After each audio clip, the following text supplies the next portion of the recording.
আসসালামু আলাইকুম দর্শক, আমন্ত্রণ জানাচ্ছি জাগো স্পোর্টসের সাথে আছে আমি মারিয়াম হাবিবা। শুরুতেই জানিয়ে দিব সংবাদ শিরোনাম। বিপিএল এর রান ছক্কায় সবার উপরে তানজিদ তামিম। চিটাগংকে ধসিয়ে দিয়ে টিকে রইল শাকিব খানের ঢাকা। পারিশ্রমিক বিতর্কে টালমাটাল দুর্বার রাজশাহীর নতুন আশ্বাস। পাপন পরিচালিত বোর্ড ছিল উন্নতির পথে বড় বাধা, বোমা ফাটালেন নিক পোথাস। শুনছিলেন সংবাদ শিরোনাম, এবারে বিস্তারিত। তানজিদ হাসান তামিম চ্যাম্পিয়ন্স ট্রফির দলে আছেন। ভক্ত সমর্থকরা এবার আশ্বস্ত হতেই পারেন। বিপিএল যে রীতিমতো রানের ফোয়ারা ছুটতে বাঁহাতি ওপেনারের ব্যাট থেকে সেই রানও রয়েসয় নয়, আসছে মারকুটে ভঙ্গিতে। ছক্কার সংখ্যাও তানজিদ এখন সবার উপরে। গতকাল এবারে বিপিএল এর রান সংগ্রাহক হিসেবে সবার উপরে ছিলেন এনামুল হক বিজয়।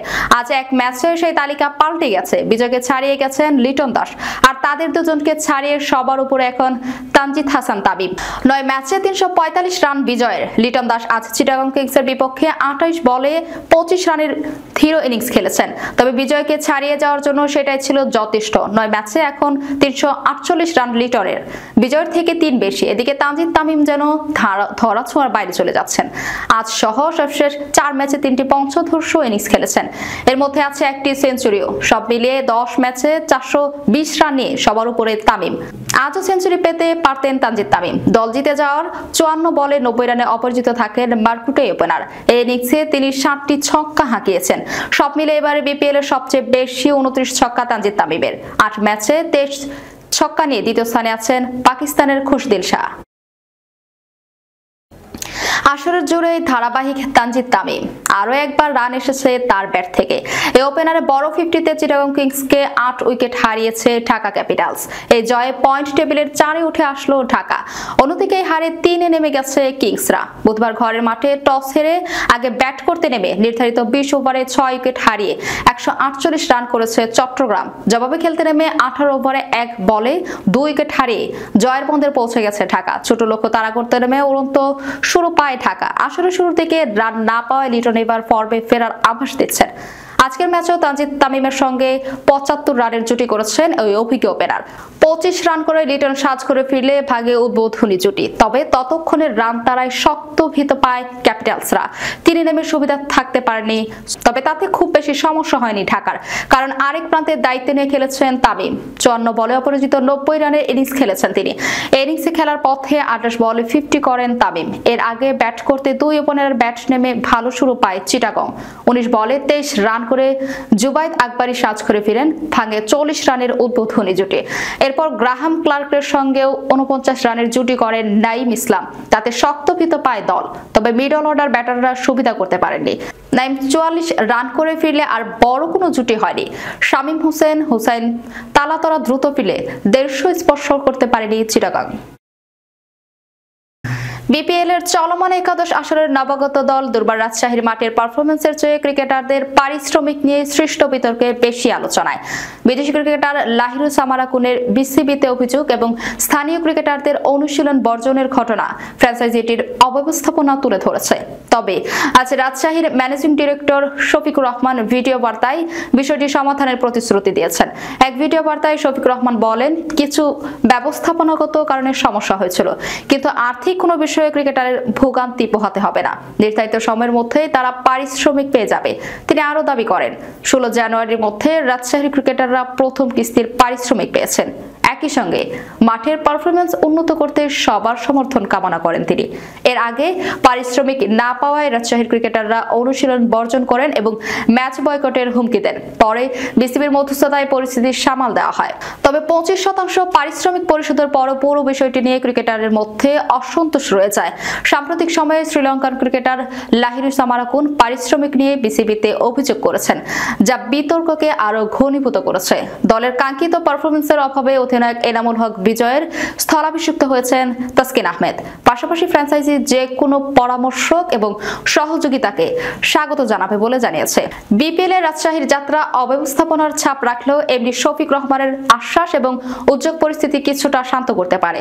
তবে পারিশ্রমিকের পূর্ণ সমাধান এবং ফ্র্যাঞ্চাইজির কার্যকর নেতৃত্ব ক্রিকেটারদের আস্থা ফেরাতে গুরুত্বপূর্ণ হবে।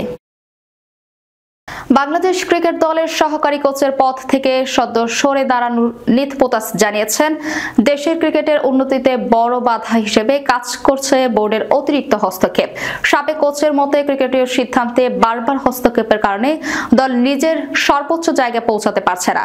নিক পোতাস তার অভিজ্ঞতা ও পর্যবেক্ষণ নিয়ে সম্প্রতি ক্রিকেট বাজকে দেওয়া এক সাক্ষাৎকারে বিস্তারিত আলোচনা করেছেন। তিনি উল্লেখ করেন, বোর্ডের মূল কাজ হওয়া উচিত ক্রিকেট পরিচালনার জন্য সঠিক পরিবেশ তৈরি করা, কিন্তু বাংলাদেশ বোর্ড সরাসরি ক্রিকেটীয় সিদ্ধান্তে ছড়িয়ে পড়েছে। বাংলাদেশ দায়িত্ব পালন করার অভিজ্ঞতা নিয়ে পোতাস বলেন, আমি আমার সময়টা খুব উপভোগ করেছি, তবে বাংলাদেশ সবচেয়ে বড় চ্যালেঞ্জ ছিল বোঝানো যে আপনারা যখন র্যাঙ্কিং এর নবম স্থানে আছেন তখন উন্নতির জন্য পুরনো পদ্ধতি বারবার অনুসরণ করলে চলবে না। তিনি আরো যোগ করেন, দেশের উইকেটগুলোর বড় সমস্যা, এগুলো খেলোয়াড়দের উন্নতিতে সহায়তা করে না। বিদেশের কন্ডিশনে আমাদের বোলাররা তাই সংগ্রাম করে। এসব উইকেটে তৈরি হয় কোনো ব্যক্তিগত এজেন্ডার জন্য, দেশের ক্রিকেটের উন্নতির জন্য নয়।